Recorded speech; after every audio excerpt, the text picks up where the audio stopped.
इस वीडियो में हम कक्षा 10 की प्रश्नावली 3.1 बहुपद का दूसरा और तीसरा क्वेश्चन हल करेंगे।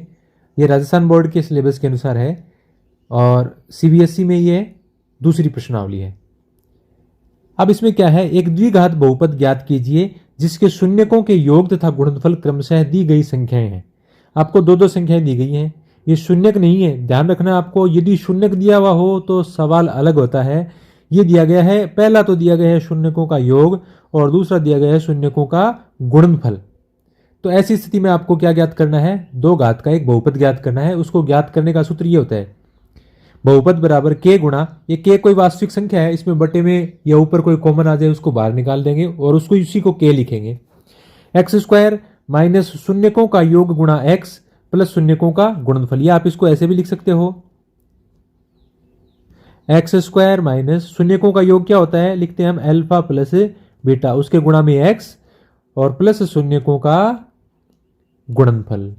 अब यदि आपको शून्यक दिए गए हों तो आपको कह दे कि ये दो शून्यक है, एक शून्यक है 3 है, दूसरा है 2, तो पहले आप क्या निकालोगे, शून्यकों का जोड़, फिर क्या निकालोगे, शून्यकों का गुणनफल, फिर आप इस सूत्र में रखेंगे तो क्या निकल जाएगा, बहुपद। लेकिन इस प्रश्न में क्या दे रखा है आपको, शून्यकों का योग ही दिया गया है, सीधा शून्यक नहीं, शून्यकों का योग और शून्यकों का गुणनफल। तो बहुपद कैसे आएगा, देखो पहला जो सवाल है, बहुपद बराबर, सूत्र लिख देना आप, के गुणा क्या आ जाएगा, ये एक्स स्क्वायर माइनस शून्यकों का योग, शून्यकों का योग कितना दे रखा है आपको, -3, शून्यक नहीं है, शून्यकों का योग है, सवाल को ध्यान से पढ़ें, गुणा में एक्स और प्लस शून्यकों का गुणनफल, शून्यकों का गुणनफल कितना दे रखा है 2, क्या आ जाएगा ये, के गुणा एक्स स्क्वायर माइनस माइनस का प्लस 3x और प्लस 2। अब के यहां पर क्या है, कोई वास्तविक संख्या है, वास्तविक संख्या है या अचर संख्या कह सकते हो आप, एक अचर संख्या है जो कि क्या है, वास्तविक है, इसको हटा दो तो बहुपद आ जाएगा आपका x square plus 3x plus 2। अब आप कहेंगे लगाया ही क्यों, फिर हटाना ही था, तो वो अगले प्रश्न में समझ में आएगा आपको। तो इस प्रकार से हम कर सकते हैं। इसका दूसरा भाग है, उसमें दे रखा है शून्यकों का योग तो √2 है, यानी अल्फा प्लस बीटा तो आपको दे रखा है √2 और अल्फा बीटा यानी शून्यकों का गुणनफल दे रखा है आपको 1/3। तो इस स्थिति में हम क्या करेंगे, ऊपर खिसका देता हूं मैं इसको, प्रश्न तो हमें याद ही, √2 और 1/3, √2 और 1/3 ये योग है, ये गुणनफल है। तो बहुपद हमारा क्या आएगा, बहुपद बराबर के गुणा, एक बार लिख देता हूं मैं, एक्स स्क्वायर माइनस शून्यकों का योग अल्फा प्लस बीटा गुणा एक्स प्लस शून्यकों का गुणनफल। ऐसा प्रश्न किताब में है नहीं, लेकिन ध्यान रखना यदि ये दिया गया हो कि ये दो आपको शून्यक दिए गए हैं तो पहले आप शून्यकों का जोड़ निकालेंगे, फिर गुणा निकालेंगे और फिर इस सूत्र में लिखेंगे। जबकि ये जो किताब का प्रश्न है इसमें सिर्फ इतना ही दिया गया है कि ये शून्यकों का जोड़ है और ये शून्यकों का गुणा है। मान रख दीजिए इसमें कि ये स्मॉल के है भाई, छोटा के, एक्स स्क्वायर माइनस शून्यकों का योग कितना है, √2 तो योग √2x और प्लस शून्यकों का गुणनफल अल्फा बीटा कितना है 1/3। क्या आएगा इसमें, के यहां 3 एलसीएम ले लो, 3 एलसीएम हुआ तो 3 इन दोनों से गुणा हो जाएगा, 3 को एक्स स्क्वायर से गुणा करोगे 3x स्क्वायर, माइनस 3 को √2 से गुणा करोगे 3 √2x और आगे आ जाएगा प्लस का 1। अब ये 3 है, ये के बट्टे में लिख दो, k/3 और अंदर बच गया 3x square minus 3 √2x plus 1। k/3 को आप लिख दो k और k कैपिटल K, और k यहाँ पर क्या है, एक कोई वास्तविक संख्या है, एक अचर संख्या है जो कि वास्तविक संख्याओं में से कोई एक है। अतः बहुपद बराबर के हटा के और इसका मान लिख देंगे तो वो हो जाएगा आपका बहुपद। फिर इसमें तीसरा है, आप बुक में देख लेना, तीसरा ऊपर लिखा हुआ भी है मेरा, -1/4 और 1/4, ये शून्यकों का योग, ये शून्यकों का गुणा। बहुपद बराबर क्या आ जाएगा, के गुणा एक्स स्क्वायर माइनस शून्यकों का योग गुणा एक्स, शून्यकों का योग कितना है -1/4 ये रहा, और इसके गुणा में क्या होता है एक्स प्लस शून्यकों का गुणनफल क्या हो गया 1/4।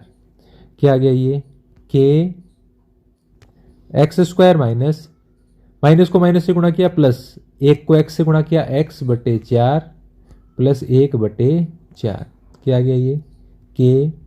एलसीएम कितना आ जाएगा, 4 4 का 4, तो ये 4 एक्स स्क्वायर से गुणा हो जाएगा, 4 x square plus x plus 1, कितना आ जाएगा ये के बट्टे में आ गया 4, आगे आ गया 4 x square plus x plus 1। इसको आप कैपिटल के लिख दो। ये कैपिटल के है, क्या है, कैपिटल के बराबर स्मॉल के बटे 4 एक वास्तविक संख्या है। और अगले लाइन में आप लिख दोगे अतः है बहुपद बराबर, के हटा दो, 4 x square plus x plus 1, ये बहुपद आ जाएगा। तो इस प्रकार से आप इसके जो 6 पार्ट हैं, 6 के 6 पार्ट कर सकते हो, बिल्कुल आसान है। यदि द्विघात बहुपद fx बराबर, fx क्या है, एक फंक्शन है, बहुपद है, पॉलिनोमियल है x में, तो इसको लिखा है fx बराबर x square minus 8x plus के। यदि y में होता तो ब्रैकेट में इसके y लिख देते। ये तो बहुपद को दर्शाने का एक तरीका है। fx बराबर x square minus 8x plus के शून्यकों के वर्गों का योग 40 हो तो k का मान ज्ञात कीजिए।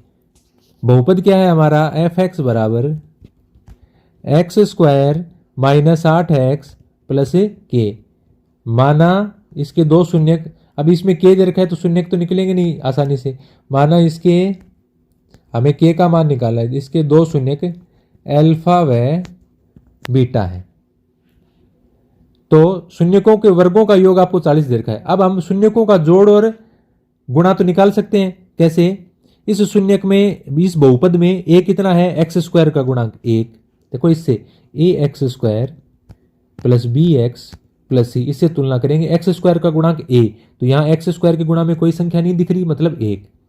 b बराबर x का गुणांक कितना है, माइनस का 8, और c बराबर अचर पद कितना है, k। ये मैंने सिर्फ समझाने के लिए लिखा है। a b c के मान आ गए। अब शून्यकों का योग निकाल सकते हैं हम, क्यों निकाल रहे हैं वो देखो आगे समझ में आएगा। शून्यकों का योग अल्फा प्लस बीटा बराबर, शून्यकों का योग किसके बराबर होता है भाई, माइनस बी बटा ए के बराबर होता है। कितना आ गया ये, माइनस बी बटा ए, माइनस बी का मान कितना है, माइनस 8 बटे ए का मान कितना आया है, 1, क्या आ जाएगा ये अल्फा प्लस बीटा, यानी शून्यकों का जोड़, माइनस को माइनस से गुणा किया प्लस 8 बटा 1, 1 का भाग देने पर फर्क नहीं पड़ता। ये आ गया आपकी समीकरण नंबर 1। ये क्या है, शून्यकों का योग। इसी प्रकार हम निकाल सकते हैं शून्यकों का गुणा, शून्यकों का गुणा बराबर अल्फा गुणा बीटा, क्या किसके बराबर होता है, ये सी बटा ए। पहले सवाल में हमने देखा था ना, सत्यता की जांच करने के लिए, कि शून्यकों का गुणनफल है वो सी बटा ए के बराबर होता है। सी कितना आया है आपका, ये देखिए के, और ए का मान कितना है, 1, बराबर आ गया आपके के, यानी कि अल्फा गुणा बीटा बराबर कितना आ गया, के। ये हो गया आपकी समीकरण नंबर 2। इसके अलावा आपको क्या दे रखा है प्रश्न में, कि शून्यकों के वर्गों का योग 40 हो, शून्यकों के वर्गों का योग 40 हो। प्रश्नानुसार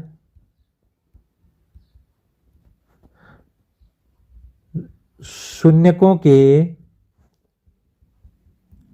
वर्गों का योग, योग का मतलब जोड़, बराबर 40। कैसे लिखते हैं इसको, देखो शून्यक लिख लो, ये शून्यक अल्फा, दूसरा शून्यक बीटा, इनके वर्गों का, दोनों के वर्ग कर दो, का योग दोनों को जोड़ दिया, बराबर कितना है 40। ये होगी समीकरण नंबर 3। ये सारी समीकरण हम क्या क्यों निकाल रहे हैं, के का मान निकालने के लिए। अभी देखो किस काम आएंगे तीनों समीकरण। हमारे पास 3 समीकरण हो गए, एक अल्फा प्लस बीटा का मान है, एक अल्फा गुणा बीटा का मान है, और एक alpha square plus beta square का मान है। इनकी सहायता से हमें किसका मान निकालना है, के का। अब मैं देखो एक चीज लिखूंगा आपके सामने, उसको आपको ध्यान से देखना है। अल्फा प्लस बीटा की होल स्क्वायर बराबर alpha square plus beta square plus 2 alpha beta होती है ना। एक्स प्लस वाई की होल स्क्वायर बराबर x square plus y square plus 2xy, सर्वसमीका होती है, तो हम हर कक्षा में पढ़ते हैं। अब इसमें आप समीकरण 1, 2 व 3 से मान रख दो, यहां लिख देना समीकरण 1, 2 व 3 से समीकरण 4 में मान रखने पर मान रख दो। अल्फा प्लस बीटा का मान 1 से देखो कितना है 8, तो यहां हो गई 8 की square. Alpha square plus beta square का मान कितना है समीकरण 3 से 40 प्लस 2 के गुणा में अल्फा बीटा का मान कितना है के, तो 2 के गुणा में आ गया के। 8 की स्क्वायर कितनी हो गई 64, बराबर में 40 है, ये बाएं पक्ष में लिया किसका हो जाएगा माइनस का, बराबर 2 को के से गुणा किया 2 के, क्या जाएगा 64 में से 40 घटाया 24 बराबर 2 के गुणा में 2 है, ये यहाँ आ जाएगा भाग में 24/2 बराबर 24 में 2 का भाग देने पर 2 एकम 2, 2 दूनी 4, के का मान क्या आ गया हमारे 12 आ गया। तो इस प्रकार से हम के का मान निकाल सकते हैं, ये आपको ध्यान में रखना है। हमने शून्यकों का योग निकाला अल्फा प्लस बीटा आ गया, शून्यकों का गुणा निकाला अल्फा बीटा आ गया, और शून्यकों के वर्गों का योग हमें प्रश्न में दे रखा था, तो इन तीनों की सहायता से हमने ये सर्व समीकरण लगा के और के का मान निकाल लिया।